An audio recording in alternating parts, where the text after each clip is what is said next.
26,000 যে প্যানেল বাতিল হলো, প্রায় সেই 2016-র প্যানেলটা পুরো বাতিল হলো। আমি বলছি যোগ্য অযোগ্য বিচার করা হলো, হাইকোর্টকে দায়ী করছেন মুখ্যমন্ত্রী, আপনারা কাকে দায়ী? আমরা দায়ী করছি এই রাজ্য সরকারের সংগঠিত দুর্নীতি। রাজ্যের মুখ্যমন্ত্রী বলছে এটা হাইকোর্টের চক্রান্ত। তিনি সবসময় চক্রান্ত দেখেন।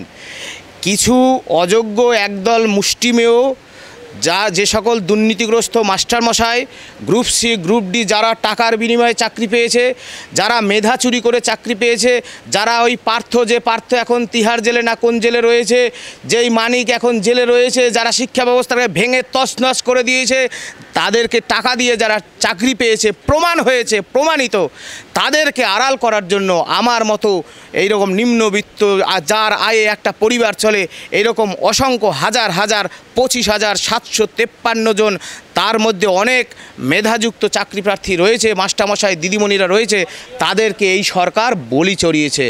আমরা বলছি এই চক্রান্ত যদি কারো থেকে থাকে, পশ্চিমবঙ্গ সরকার একটা সম্পূর্ণ দুর্নীতিগ্রস্ত সরকার, আর সেই দুর্নীতির শিকার হয়েছে এ রাজ্যের মেধাযুক্ত মাস্টারমশাইরা, যারা নিজের মেধায় চাকরি পেয়েছে, যারা দিন রাত মেহনতি করে, যারা মাথার ঘাম পায়ে ফেলে পড়াশুনো করেছে, যারা নিষ্ঠার সাথে চাকরি পেয়েছে, যারা দুর্নীতির সাথে আপোষ করেনি, তারা বলি হয়েছে। একদমই তাই। মুখ্যমন্ত্রী কিন্তু দায়ী করছেন বারবার যে হাইকোর্টে বিজেপির লোক ঢুকে পড়েছে এবং বিজেপির ন্যায়ালয়ে সেই কারণে এই রায়। এসব ভুল কথা। রাজ্যের মুখ্যমন্ত্রী মাঝে মাঝেই আবোল তাবোল কথা বলেন। যখন তার কোনো রায় তার ফেভারে যায় তখন তিনি নাচতে থাকেন, আর যখন কোনো রায় তার বিপক্ষে যায় তিনি আবোল তাবোল কথা বলেন।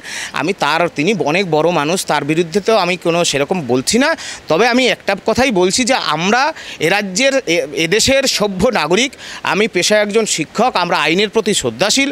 সুতরাং হাইকোর্টের এই যে রায়, সেই রায়কে খণ্ডন করা বা সেই রায়কে নিয়ে একটা কথা বলা, সেই ধৃষ্টতা আমার নেই, কারণ আমরা আইনকে শ্রদ্ধা করি।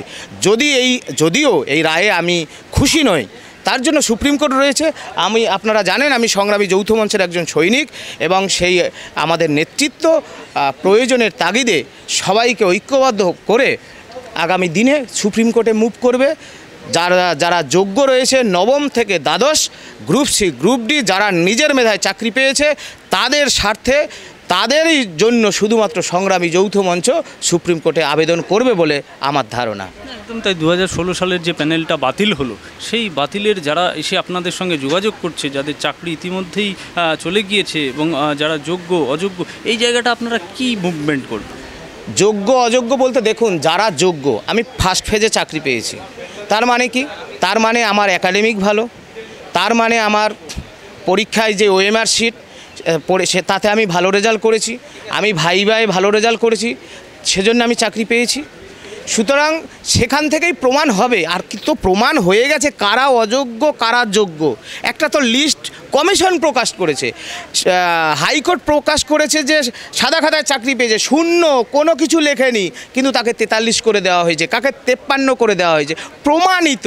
সেই যে দুর্নীতিগ্রস্ত যারা, তাদেরকে বাতিল করার জন্য এই প্রচেষ্টা। হ্যাঁ, আমাদের একটা সমস্যা হচ্ছে, আমাদের পাড়া প্রতিবেশী একটা বিদ্রুপ করবে, সবাই তো বুঝবে না যে এই মাস্টারমশাই সুমনবাবু বা আরও সুমনবাবুর মতো আরও অসংখ্য যে মাস্টারমশাইরা, তারা দুর্নীতির সাথে কোনোভাবেই যে আপোষ করে না, তারা যে দুর্নীতির বিরুদ্ধে আপোষহীন লড়াই সংগ্রাম গণ আন্দোলন গড়ে তোলার জন্য প্রস্তুত, সেটা তো সবাই বুঝবে না। অনেকে ভাববে এর চাকরি চলে গেছে, এও মনে হয় দুর্নীতিগ্রস্ত। এই মুড়ি আর মুরকি, যোগ্য আর অযোগ্য সব মিলিয়ে দিয়েছে এই রাজ্যের মুখ্যমন্ত্রী। রাজ্যের মুখ্যমন্ত্রী যেভাবে এই রাজ্যটাকে অন্ধকারের দিকে দিনে দিনে নিয়ে যাচ্ছে, তারই একবার প্রমাণ হয়ে গেল আবার যে যারা চাকরি প্রার্থী, যাদের চাকরির দাবিতে 6 লক্ষ শূন্য পদ থাকা সত্ত্বেও যারা পথে ঘাটে ধর্মতলায় ধর্নাতলায় বসে আছে, তাদের যেভাবে পথে বসিয়েছে, যারা চাকরি করছে সরকারি কর্মচারী শিক্ষক সবাইকে আবার এই সংগ্রামী যৌথ মঞ্চে দেখছেন 453 দিন ধরে বসে আছে, তাদেরকে পথে বসিয়েছে। বাকি ছিলাম আমরা, আমাদের হাতে বাটি ধরিয়ে দিয়েছে যে তোমরা এবার বাটি ধরে শিয়ালদা স্টেশনে যাও। আমরা এর তীব্র ধিক্কার জানাই, এবং সংগ্রামী যৌথ মঞ্চ আইনের প্রতি শ্রদ্ধাশীল, সেই আইন অনুযায়ী সুপ্রিম কোর্টে মুভ করবে। রাস্তার যে গণ আন্দোলন, যেই রাস্তায় পথ দেখাবে, সে কালীঘাট অভিযান হোক, আর নবান্নের 14 তলার নাড়ানো হোক, বা আচার্য সদনের ঘেরাওয়ের কর্মসূচি হোক, সেগুলো আমাদের নেতৃত্বরা আগামী সময়ে সিদ্ধান্ত নেবে। আজকে সন্ধ্যে 7টার সময় প্রেস কনফারেন্স রয়েছে। আমি আশা করি আমাদের সংগ্রামী যৌথ মঞ্চের নেতৃত্ব সেই গণ আন্দোলনের ডাক দেবে। সেই ডাকে এ রাজ্যের বঞ্চিত যে 25,753 জন, যাদের মধ্যে যোগ্য রয়েছে, যারা 23 লক্ষ পরীক্ষার্থী, তাদের সবার ওএমআর শিট প্রকাশের দাবি করছি। আর সেই দাবিতেই যদি আমরা পথে নামি, আপনারা সবাই ঐক্যবদ্ধভাবে আসুন, এই স্বৈরাচারী দুর্নীতিগ্রস্ত সরকারের বিরুদ্ধে আপসীন লড়াই সংগ্রাম গড়ে তুলি। দাঁতে দাঁত চেপে চোখে চোখ রেখে এই লড়াইটা আমরা একসঙ্গে লড়ব এবং এই স্বৈরাচারী সরকারকে আমরা বুঝিয়ে দেব যে রাজা তোমার কাপড় কোথায়, যদি তুমি মানুষের অধিকার ছিনিয়ে নাও, তার জন্য আমরাও প্রস্তুত আছি। মুখ্যমন্ত্রী কিন্তু বলছে যে চিন্তার কোনো বিষয় নেই, 10 লক্ষ চাকরির ব্যবস্থা আমি করব, নতুন করেই করব। মুখ্যমন্ত্রী কী সব কথা বলছেন? এইসব মিথ্যে কথা। এই মুখ্যমন্ত্রী বলছেন, এই রাজ্যের শিক্ষামন্ত্রী বলছেন কোনো পদ নেই। তারপর সংগ্রামী যৌথ মঞ্চ দীর্ঘদিন ধরে দাবি করে আসছে যে রাজ্যে 6 লক্ষ শূন্যপদ, বলছে শূন্যপদ নেই। তারপরে বিধানসভায় বললেন ঠিক আছে 5 লক্ষ শূন্যপদ আছে, এখন বলছে 10 লক্ষ শূন্যপদ আছে। তারা নিয়োগ করছে না কেন? বলছে, একবার বলছে টাকা নেই, আমরা বলছি শ্বেতপত্র প্রকাশ করুন। সম্পূর্ণ মিথ্যাচার, ভোট এসছে না, সম্পূর্ণ মিথ্যাচার। আর চিন্তা নেই, আমি আছি, এইসব কথা কেন বলবে? তো আপনি হলেও বলতেন, কারণ ওনার তো মুখ পুড়ে গেছে। উনি দেখতে পাচ্ছেন, ওনার মুখ পোড়া, একেবারে পুড়ে গেছে। কারণ এত বড় একটা স্ক্যাম, এটা ইন্টারন্যাশনাল একটা নিউজ, সারা ভারতবর্ষের মানুষ দেখছে যে কিভাবে পশ্চিমবাংলায় শিক্ষা ব্যবস্থাকে ভেঙে তছনছ করে দিয়েছে সেই রাজ্যেরই একটা সরকার, যারা সংবিধানকে শপথ নিয়েছিল, যারা দুর্নীতির বিরুদ্ধে লড়বে, সেই সরকার সংগঠিত দুর্নীতি করে কিভাবে সে রাজ্যেরই শিক্ষিত প্রজন্মকে পথে বসিয়ে দিয়েছে। সুতরাং সেই মুখ্যমন্ত্রী তো এসব বলবেই যে আমি দেখছি, আমি আছি, কারণ ওনার তো মুখ পুড়ে গেছে। উনি তো নিজের দিকেই তাকাতে পারছে না, আয়নার দিকে তাকাতে পারছে না, কারণ উনি নিজেই তো লজ্জিত যে ওনার সাঙ্গপাঙ্গরা। আপনারা ভরসা রাখছেন এই 10 লক্ষ চাকরির যে প্রতিশ্রুতি? না, এসব মিথ্যে প্রতিশ্রুতি।